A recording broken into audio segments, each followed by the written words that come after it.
We're ready for the start. They're off.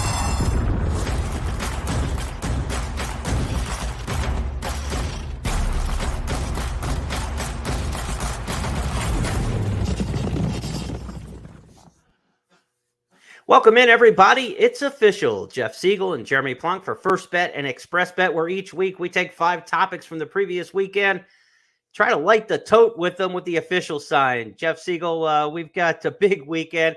You can smell Santa Anita in the air. Of course, you can most every day from your vantage point. But opening day at the Great Race Place coming up on Friday. A lot of great racing action this weekend. Arc de Triomphe. This is going to be a fabulous week before we get too far ahead of ourselves. Drawing today for Santa Anita for Friday and then Saturday tomorrow. And so tremendous amount of quality racing, not only at Santa Anita, but around the country. We're getting into that time where these are the final preps before the Breeders' Cup. They are very important, not only to the handicapper, trying to evaluate form and see which ones will likely step forward and command our attention on Breeders' Cup Day, but for the trainers and owners trying to get in, trying to qualify in terms of proving that they belong, but then getting some of that, winning your in money, which is very valuable. So not only here, you mentioned the Arc on Sunday at Longchamp and around the country, got some huge, very important racing at Churchill in New York as well. So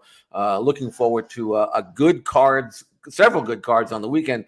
But we want to look back because there was some very critical racing last weekend that will have major implications on Breeders' Cup Day. Yeah, we're just 5 weeks away from the Breeders' Cup, and on Saturday at Parks, we got maybe a little competition for Flightline in the Pennsylvania Derby, where the win by the upstart Taba, the Santa Anita Derby winner, sent him on route towards a Flightline, if you will. Let's go back to look at Taba's victory at Parks. A quarter mile left to go, and Simplification takes it right to Whiteabadio. Here comes Taba, who's looming up on the outside, and Taba has taken the lead. It's Taba and Simplification out in the center of the racetrack. Zandon from way out of it for a final furlong. Taba's got the front end, but here comes Zandon, who's rolling late. A 16th to go. It's Taba in the center of the racetrack, but Taba is drawing away, and Taba with Mike Smith, they win the Bet Parks Pennsylvania Derby. Well, Jeff, we mentioned Mike Smith has had some success at Parks over the years. When he ships in, he knew to stay out in the middle of the track, and Taba just relished it. It's never easy to get a great visual impression with the video quality that we're looking at, the angles. Parks isn't one of those kind of bucolic racetracks where you get the great HD look and everything, to really flatter a horse's visual performance. But what did you make of what you saw from Taba? I loved this race. I really did. He was down on the inside early, which I don't think was the best part of the track. He was getting that dirt and sand sprayed in his face and just kind of took the bit and went right into it. Didn't bother him.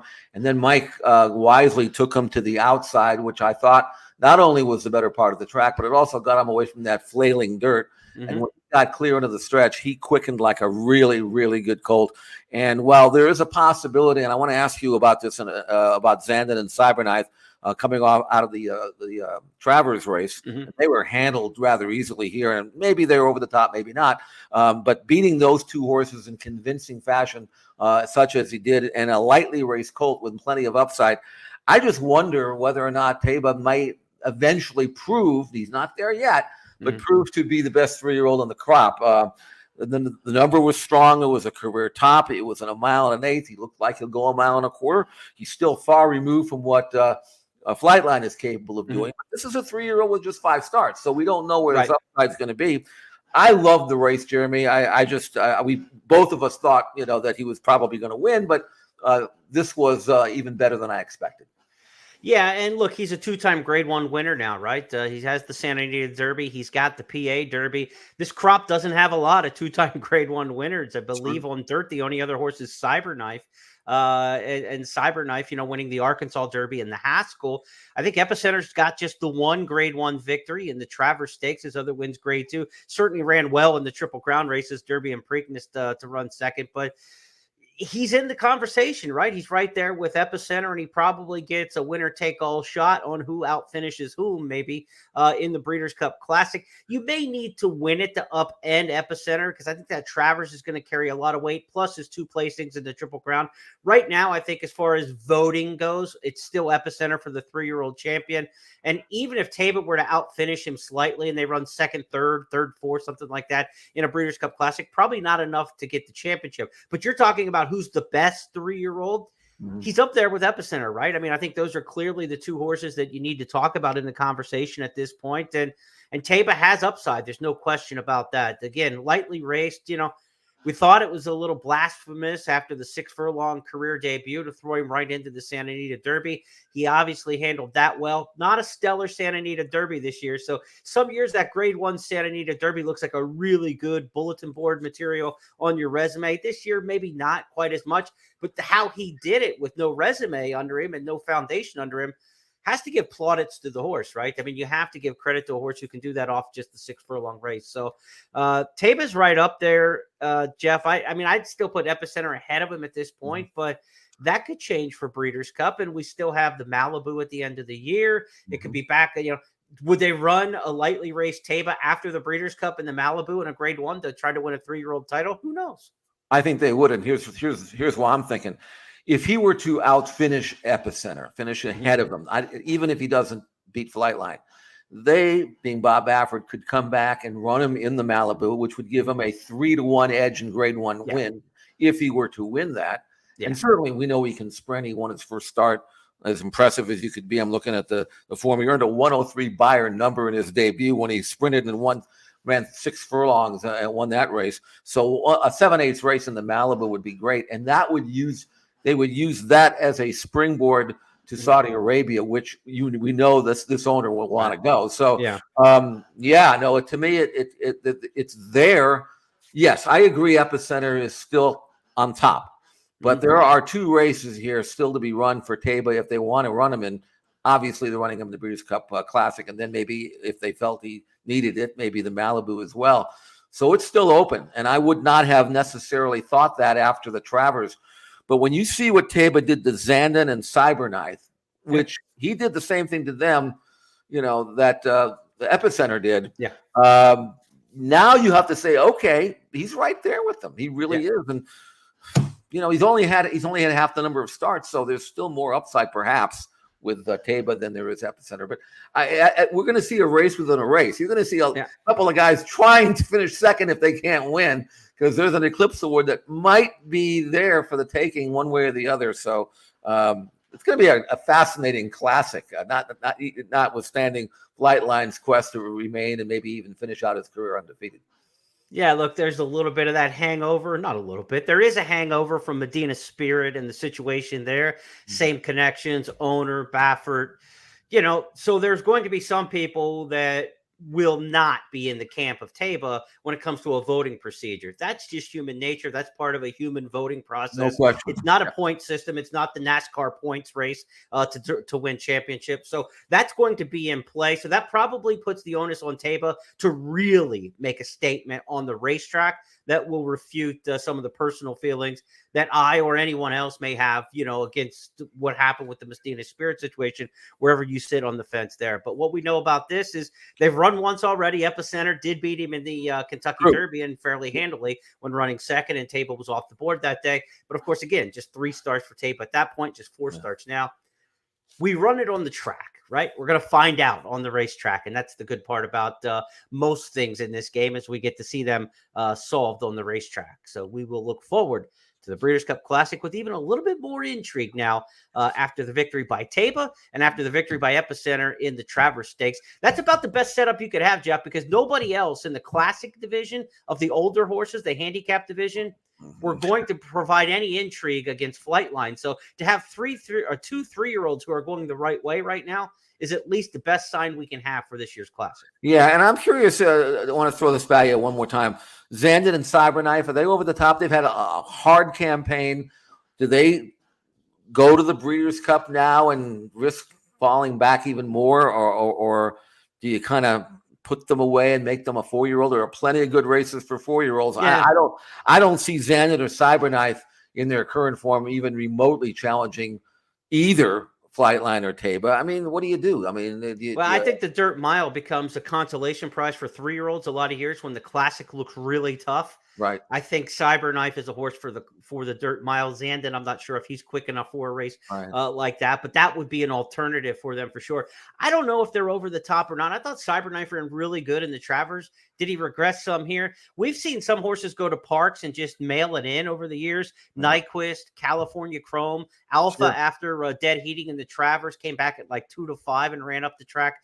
Parks is a little bit of a weird track. They don't, these horses don't run over it, Maybe there's just a little bit of that mulligan in there involved. It's almost like you got to see it one more time. But if the one more time is the Breeders' Cup Classic, that's not the place to get right either, So Yeah. I'm not sure, to answer your question. It could be that track. If they'd have come back and run poorly again, say at Saratoga or at Churchill, places where they've run well in the past, and now it looks like form decline, then I'd say maybe they're over the top. But because it's Parks and because we've seen some really good horses run some stinkers there in the Pennsylvania Derby over the years, maybe it's just a case of that. And if you believe in that theory, then watch these horses train at XBTV up to the Breeders' Cup, whether they run in the Dirt Mile or try the Classic, because they may tip their hand and tell you, I am over the top, or I'm ready to rebound and run a big one.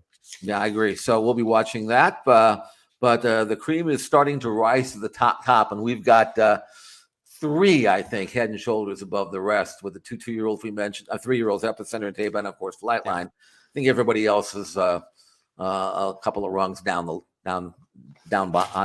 closer to the bottom. We thought with the 3-year-old fillies that it was Nest and nobody else, but that changed on Saturday at Parks when Society, the Steve Asmussen trainee, won again, and she did it in absolute style. Let's go back to the Grade 1 $1 million Cotillion with Chris Griffith's call. Society is 6 lengths in front, but here comes Secret Oath, who's now alone in second. Green Up is fully extended. Morning Matcha from the back of the field. Less than a quarter mile to go. Society has still got a 4-length cushion. Here comes Secret Oath in pursuit, but Society is still clear. Approaching a final furlong. Society, Morning Matcha to the inside of Secret Oath. They're second and third. Society got right to the front, has a 16th to go, and Society is gonna win the Cotillion as much the best. Jeff, she might not be Nest yet, but that was Nest-like, that performance that we saw. A note on Nest out of DRF this morning. She's going to head to the Beldame next to get a prep instead of going from Saratoga straight to the Breeders' Cup. But a 3-year-old filly like Society with this win now, 5 for 6. Jeff, where do you put her in this division? This was impressive. I actually went back and watched Society's previous races because I really wanted to get a handle on what I think she can do based on her form now. She has been pretty amazing, except for one start. She's won 5 out of 6. Now, the one defeat came in the CCA Oaks behind Nest and Secret Oath, but she was absolutely, totally eliminated in that race. She stumbled badly at the start, fell back, was 5 or 6 lengths back going into the clubhouse turn. And then she did what a lot of need-the-lead type runners do. She started to run off, got rank. She tried to run up on heels. She got steadied. She threw her head up in the air, and she was done, at the 7/8 pole. Right. But given her front-running trip, as she has enjoyed in all of her races, except for her maiden win when she came from off the pace, but that was sprinting. Society is a very talented and very dangerous filly, cut along the same lines as maybe Latruska. In the sense that, if Latruska doesn't make the lead or if she gets into a speed duel, she's no longer Latruska. And I think Society is probably similar. But I tell you what, if you don't respect her, which they obviously didn't in this race, I looked at her form and I said, well, she won the Charlestown Oaks, whoop-de-doo. But she did that with a triple-digit 100 buyer number. Right. And she came right back and earned another 100 buyer number, giving that trip. So given that type of situation, I'm not so sure Steve Asmussen won't throw her into the Breeders' Cup distaff, depending on how much speed's going to be in the race. And I could see her run really well at Keeneland if she can get a feel that she can dominate from the start. Right. If she does that, Society, daughter of gun runner, just a 3-year-old, but getting better, I would suggest that she deserves a chance. One of the questions I had after seeing her perform like this was, where the heck did she come from? This is like one who kind of snuck up on us. And then you go back and you look at the resume, and she made her 3-year-old debut in the race after the Kentucky Oaks in an allowance race. So she ran on Oaks Day, but nobody was paying attention. The Oaks had finished. Everybody's still basking in what happened there with Secret Oath and celebrating Lucas and everything. And so she's like in the weeds, right? And then Charlestown in the weeds. I mean, people saw it who were gambling that night and that sort of thing like that. But from a national perspective, she was nowhere on the radar of being like a top 5 contender for the Breeders' Cup Distaff. And then voila, here at the end of the Cotillion Stakes, you're saying, wow, this is really something. And I tried to go back and look at Steve Asmussen's really good horses over the years and his fillies and the ones he's had. He really doesn't have one that mimics this horse's form. The resume, the long layoff, the late start to the 3-year-old season, so this is like a little bit uncharted waters. You might have seen it with some connections over the years or a typical development of an Asmussen horse. This is atypical. And so again, that's probably why we're caught by surprise, because if Steve has a really good 3-year-old filly, we know it in the Fairground Series and the Oaklawn Series and by the Kentucky Oaks. We're not used to a late developing 3-year-old filly. Of course, she was forced to miss time from 2 to 3. Maybe it's to her benefit now because, like we're talking with Taba, you're talking about a lightly raced horse, 5 for 6 lifetime, and she's got one way to go, and that's up right now. It's funny because I wasn't really that aware of her. Even after she won the Charlestown Oaks, I kind of dismissed that. And then she wins again, so I pull up her form, her PPs, and you know what the first thing I noticed? She's by Gunrunner. So I don't really know how good she might be. If she's by somebody out of nobody, I wouldn't pay attention. But now she's yet another Gunrunner, and as a filly by Gunrunner, she should get better and better. Maybe somewhere down the road, she'll learn to drop her head and relax if there is another speed horse. I don't think Steve's going to be, messing around with that. I think he's going to say, look, just do what you do, and we'll worry about that the next time. But she's very good. 2 triple-digit buyers back-to-back says to me that she's legit. And being by that sire, I don't think we've actually seen the best of her. So one other thing that I wanted to mention about that race is Secret Oath. And we've seen this dance now a few times where no matter what they do with her, whether they wait on her or whether they send her or use her early, whatever, she just will not punch it in anymore. And Wayne Lucas after the race said he's going to train her up to the Breeders' Cup distaff. And this is Wayne. Wayne doesn't get fazed by a bad race or a disappointing one. He just keeps diving in, and I don't blame him. But man, I'm telling you, I think Secret Oath is telling everybody, can I take a break? That's my impression of her race yet again. So. Yeah, because she got beat for second here, right? She made the move.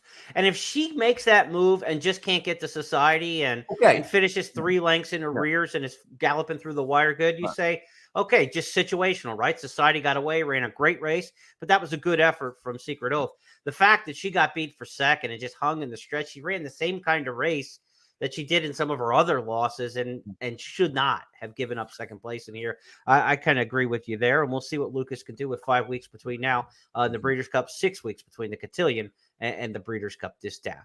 Let's go to our third topic this week on It's Official. The Filly and Mare Sprint is heating up, and we had a couple stakes races over the weekend. One, the Dogwood at Churchill Downs, and the Gallant Bloom at Belmont Park at Aqueduct. So let's take a first look at Echo Zulu back in the Dogwood. Echo Zulu off the turn in front by 2. Now it's 2.5. Now it's 3. Tarabi comes up the rail. On the outside, Last Leaf and Colorful Mischief. Final 16th, Echo Zulu clear by 4.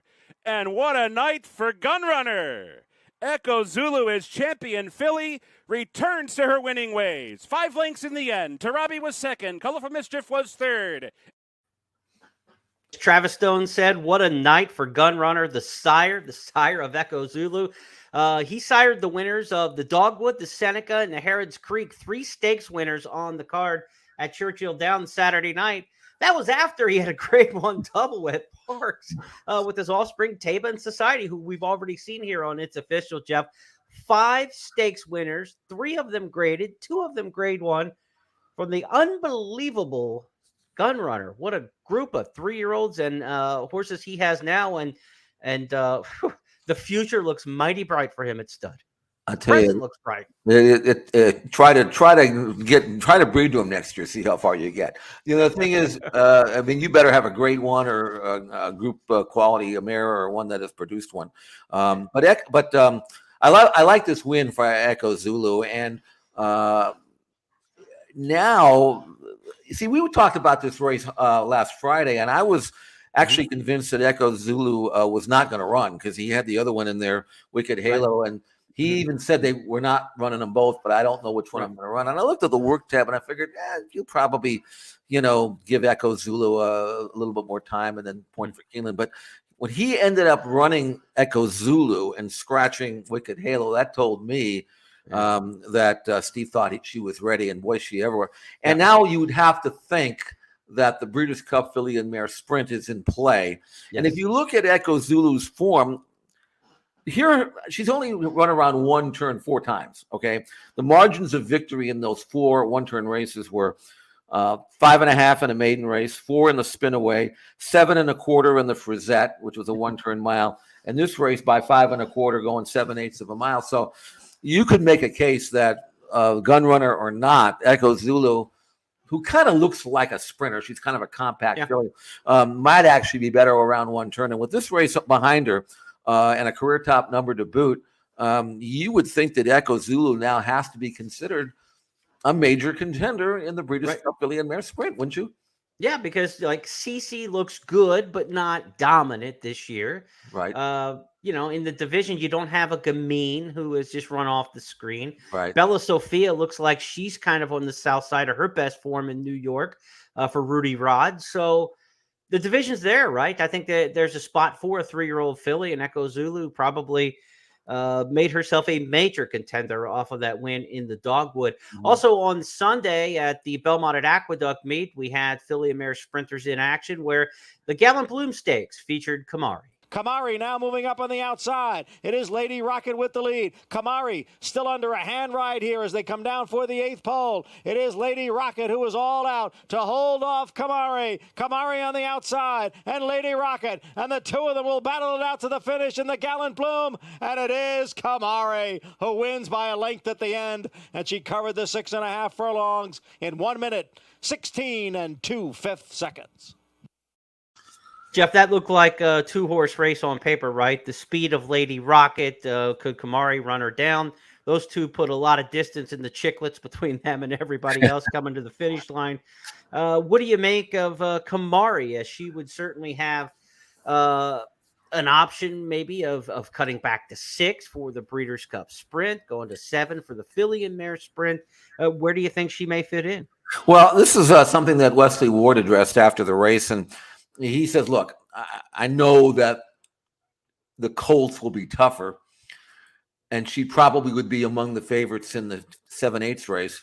Mm-hmm. But Wesley said, I think she's better at 6 furlongs. So now I've got to figure out, do I run her at her best distance, or do I run her in an easier spot? And you would have to think that the Filly and Mare Sprint would be the easier spot, although that's not going to be no pushover. Let's not forget about Goodnight Olive, who's really, really good as an older horse. And then the 3-year-olds are getting better as well. So it's no pushover. But Kamari's already been a grade 1 winner at Keeneland. So it's going to be an interesting decision to see what Wesley will do. But in her present form, and I do think, she could be competitive against the boys. But I don't know. I mean, to me, I always go with the easier company. So, but she'll be there. Her daughter, a 5-year-old mare by Munnings now, and she's won 9 out of 16. So she's a real pro, obviously in good form, and numbers-wise, that was a fast race as well. So that race is heating up, as we said in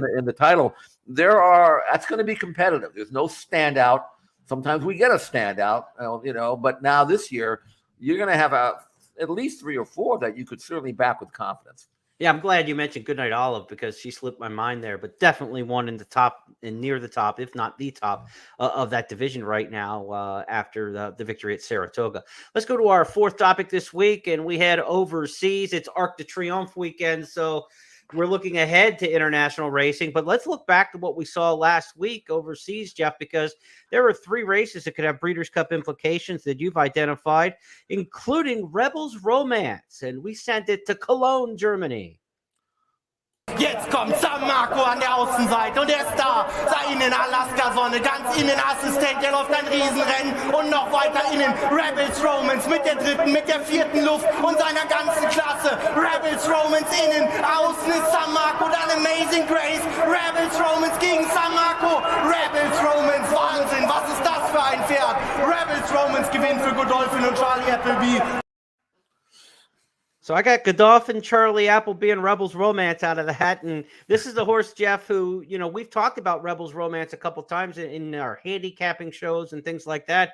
This is the horse who's overcome a couple big layoffs, right? 300-day layoff a couple years ago, 134-day layoff more recently to win the Prix Von Europa here at Cologne this weekend.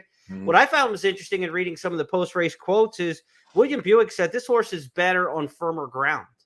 And this is a former synthetic runner, Rebels Romance. We remember winning the UAE Derby. This is a horse who's going to really like an American turf course, I think. That's the key, and I think that's why he's going to be among the favorites, depending upon what happens in the Arc. But here's a gelding by Dubawi, and if that sounds familiar, last year, you remember Yabir won it. He was also a gelding by Dubawi. He was also a Godolphin. He was also a Charles Appleby. And if you look at Rebels Romance's form, he's now won 4 in a row, last 3 Group 1s. And if what was said is true, and I believe it's true, he's better with some, firm ground, when you can hear his feet rattle. And assuming the weather is good at Keeneland, he'll have the kind of turf course that he'll enjoy. He's been left hand, right hand. He was a terrific 3-year-old. He won the UA Derby. He's had some issues, and he was kind of stale when he came back, kind of rusty earlier this winter in Dubai. But since then, he's been almost unbeatable. And Appleby talked about him even last week, about his 3-year-old when. So I think Rebels Romance is going to come over here and be either the favorite for the race, or depending upon what the Arc might produce, maybe second choice. See if Luxembourg comes over if he wins that. But Rebels Romance is high quality. He's a better horse, in my opinion, than Yabir was last year when he won. So that will make him very, very tough to beat. And that horse that he beat, no slouch, that was the German Derby winner who won it. So even though it's in Germany, those are good horses. And Rebels Romance is a good horse. We've got a couple 2-year-old turf sprinters for the juvenile turf sprint to take a look at from overseas. The Ralph Beckett trained Lazoo. Look to your far left in the white here in winning the Cheveley Park. Lazoo is coming up with a big looking run over toward the left-hand side. Mayland Sea ridden towards the stand side. Swing along, now about to be joined by Meditator. They head into the dip. Mortis coming there with every chance, and so too Lazoo right over on the far side. Meditate and Lazoo, they race inside the final furlong with Morge right in behind. Then Kane swing along. It's Lazoo who's found half a length on the run towards the line, and Lazoo will go on to win the Cheveley Park. Lazoo has beaten Meditator. So, Jeff, we're not used to seeing Ralph Beckett with a lot of starters come over for the Breeders' Cup. His one victory in Breeders' Cup company came with the since-defunct Marathon back in 2008 with Muhanek. So he's going to go from long on the dirt, that was synthetic that year, to trying to win short with the 2-year-olds. That would be opposite ends of the spectrum for the Beckett barn. But your thoughts on Lazoo potentially coming here? Well, he was asked, Ralph Beckett, whether he would come, and he said, yeah, I mean, it's certainly a strong consideration now following this Group 1 race, the Cheveley Park, very prestigious race, over 6 furlongs for 2-year-old fillies. This is a filly who's now won 4 out of 5 with 1 second. So she's got the foundation, and she earned a Racing Post rating, which is not really a buyer number. It's just it's a number that tries to quantify the performance. Right. And she earned a 112 Racing Post rating in winning this race. What does that mean? Okay, well, I'll tell you what it means. It means that Twilight Gleaming, who won the race last year and won it with an assigned Racing Post rating of 109. So already Lazoo has numbers, at least according to the very respected Racing Post ratings, which I can vouch for. It's excellent. They're telling me that Lazoo is at least as good, if not better, than Twilight Gleaming. So I would think that she would belong. By the way, what we didn't see in that tape is that she dwelt at the start and still won the race. So, I mean, that tells me that she is worth a chance. They asked him about, maybe would you go in the mile filly race instead? And he said, that is the trainer, Ralph Beckett. No, she's a sprinter. That's all she wants to do. And William Buick, who wrote her, will be available on that day, I'm pretty sure, to write her back. So Lazoo winning the Shively Park, definitely a possibility, a prospect for the Breeders' Cup Juvenile Turf Sprint. And there's another horse who also run on the same weekend, a colt who won the Middle Park, who might be coming and very likely will be coming as well. Yeah, his name is Blackbeard, a more familiar face with Aidan O'Brien training that one. Blackbeard moving up into fourth now in the purple. Then they're ridden along once more for luck. Hard at it over toward the far side is Zoology as they make their way past the bushes. It's Persian Force under Rossarine who lead. From Blackbeard racing in second. Marshman back in third. The Antarctic trying to make an effort. Then Mischief Magic. They race into the dip and Blackbeard now says it up to Persian Force. And Blackbeard goes into the lead. He goes away by a length and a half. Stable companion the Antarctic is out after him. Then Mischief Magic and Persian Force as they head up towards the line. It's Blackbeard to go on to win the Middle Park. Blackbeard has beaten the Antarctic. So Blackbeard, Jeff, that was the 8th career start. He's like Taba and Flightline combined as a 2-year-old. I don't baby him. That tells you a little bit about where we are in our racing game. But Blackbeard certainly not short on experience, and he obviously has talent. No, he does. In fact, he's now run 8 times, 6 wins in a second. He came into this race, the Group 1 Middle Park, having just won a Group 1 in France, the Prix Morny, and this is a very solid professional son of No Nay Never. If you've got a good No Nay Never, now's the time to get it when they're 2, you know. Yeah. And of course, Aidan O'Brien is going to bring over a boatload of horses. So even though he's had 8 starts, this is the time of year and during this 2-year-old campaign where he's supposed to make his money. And I would suspect that he will. You know, these horses, when you watch them finish, they don't look like they're blasting home, but they're also going uphill too. So it's kind of tough for them to look good.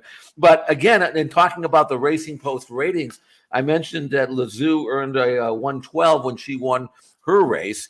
Blackbeard actually was given a 116, and that is fast. That is a very fast, strong, powerful race. Clearly better, both these horses on pure form than last year's winner, Twilight Gleaming. And so I would expect that he'll be here as well. So I don't know of any good North American-based 2-year-old turf sprinters yet. They haven't had many opportunities to shine, but time's running out. And if these 2-year-olds come over as expected, they are going to get plenty of play. We're going to get a prep at Belmont. We're going to get a prep at Keeneland, and we'll see here in the next week or two who might evolve. The Breeders' Cup Juvenile Turf Sprint has only been run 4 times. The last 3 years won by Wesley Ward. Todd Pletcher won the inaugural with a horse out of Gulfstream. So keep your eyes on Wesley Ward. My fair warning for the Breeders' Cup Juvenile Turf Sprint division. And fair if they bring those 2 Europeans over. We're talking 2-year-olds one more time in our 5th and final topic on It's Official, as it has been throughout the summer and early fall here. We're looking for stars to tomorrow. 2-year-olds, 3-year-olds coming out of the maiden ranks might stamp themselves as something to watch down the line. Back at the end of last week on the 21st at Churchill Downs, Ron Moquette sent out Protege, an impressive first-time winner. Protege picks it up now. Protege comes on and grabs second and is looking for the lead and grabs it right at the 3/16. Protege's in front by 2. Lugan Knight back into second. Seas of Normandy fights on from third. Diversiful is fourth. Final 16th coming. Protege has kicked it into gear and is clear by 2.5. It will be Protege the winner. Lugan Knight ran well, has to settle for second. Jeff, I'm giving you right now, this is your early book favorite for the Rebel Stakes at Oaklawn coming up next spring. Rosenblum, Arkansas owners. This is a horse whose dam, the second dam in here is Dream of Summer, the millionaire mare who did a lot of good things, most notably perhaps winning the Apple Blossom at Oaklawn. Yeah. Ron Moquette, an Arkansas guy with the barn right next to the racetrack there and a home. I mean, This horse is earmarked for Oaklawn. In You got that right. It's already penciled in. The jock's got the call. Everything else is Yeah, the way. right. But you mentioned the pedigree. This is a colt. You mentioned the second dam, Dream of Summer, terrific mare. And, of course, she produced Creative Cause and Vexatious and Destined. So the family is there. And actually, this colt's half-sister is a filly that Bob Baffert trained at. Didn't quite train on as expected, but she was, as a 2-year-old, was expected to be a superstar, and she placed in graded stakes. Her name was Dear Lou. So the family is there. Funny thing about this colt is he went through the auction, through the ring last year as a yearling, and was a RNA at $140,000. That was put back into the 2-year-old in training sale at Basic Tippin and Timonium, only brought 80. So maybe they should have brought him back and run them themselves based on this. But he's by Good Magic, and this is the first crop, and I like Good Magic. He's already had stakes winner out here in California, graded stakes winner, Vegas Magic, a filly. Of course, Curly Jack won the Iroquois last week. So you don't expect him to necessarily get the precocious type of runner, although he was. But he's starting out really, really well. And this colt, good mover, definitely figures to go better as the distances increase. So I think Ron's got himself a really nice prospect. We'll see how ambitious he gets from here on in. But I agree with you. He is going to shine at Oaklawn next winter. Kentucky Jockey Club coming up Thanksgiving weekend at Churchill Downs. The barn's there this time of year. You have a nice, impressive September winner. That would make a lot of sense and see where you fit heading to Oaklawn. But if you just want to put one away and think you have a good one, Oaklawn's got that long series starting with the Smarty Jones, the Southwest, the Rebel, the Arkansas Derby. Plenty of opportunities to see if Ron Milquet might have himself a Derby horse. Okay, Jeff, that's our 5 topics this week. We always get into a little bonus topic and have some fun. And in the last couple of weeks, my friend, you have sent me to Germany for these replays to pull up. And I took 3 years of college German, and I still don't remember much of it, but I remember a little bit. So we're going to play a little game this week and see if we can't test you. I'm going to cue the music here. And our game show is called Race Call. What we're going to do here is I'm going to give you a couple famous race calls that happened in America, but they're translated into German, and I want to see if you can identify the race call. So let's start off here with, hey, Jeff, name that German race call. Our first one, draußen bewegen wie ein Gewinner. What is the famous race call there? It was Dramen. I don't know German. I took 2 years of Spanish in college and can't say hello. So it's Trevor Denman. He's out here moving like a winner. Oh, okay. That's what it is. Oh, yeah, okay. I get where you're. Now I get it. Okay, I get the game here. So. Okay. All right. Okay, moving like a winner. Okay, fair enough. There are 4. I'm going to guess you get one of these. I doubt it. Number 2 is Und die Stricke hinunter kommen sie. If you put it in English, I might not remember. I'll give you a hint. Dave Johnson. Down the stretch they come? And down the stretch they come. All well, right. I need a hint, but I'll take it. Okay. Let's go back to Trevor Denman for one more. Ihnen mussten Flügen wachsen. Wow. Jeez. I need the hint. Sprout. Let's see. This is unbelievable. I don't know. No, they'd have to sprout wings. Oh, okay. All right. Fair enough. Okay, here's the one you're going to get. Bewegt sich wie eine gewollte Maschine. Moving like a tremendous... No, that's Dave John. That's... no. Moving like a tremendous machine? There you go. He's moving like a tremendous I'm working. Okay, that's the one I thought you would get with the machine. Yeah, well, the machine part. If you cut it off before that, I wouldn't have a clue. All right, so that's going to end the game. I tell you what, Cut the music. Yeah. Drag out the rice-a-roni what is the consolation prize and a generous gift for participating? Well, when I was with the school newspaper, a kid was on Jeopardy, and his prize was like a lifetime supply of chocolate raisins. You know how they did that at the end of game shows? So they literally brought in like a box as big as, the desktop of all chocolate raisins, and he was handing out packs of those. So I don't know. What's your favorite candy? I'll send you something. Yeah, Nestle something. But you know something? By the way, just so I can brag a little bit, okay? Even though I'm terrible at this game, My sister actually was on Jeopardy and won a bunch of money. I mean, this was like when she's just out of college. I think it must have been in the 70s. She was on for like 4 days and 4 winning things, you know. I don't know if she spent all that money yet. I hope she has. But she was actually good at that game. Me, forget it. I was too busy reading the form. I didn't care about that stuff.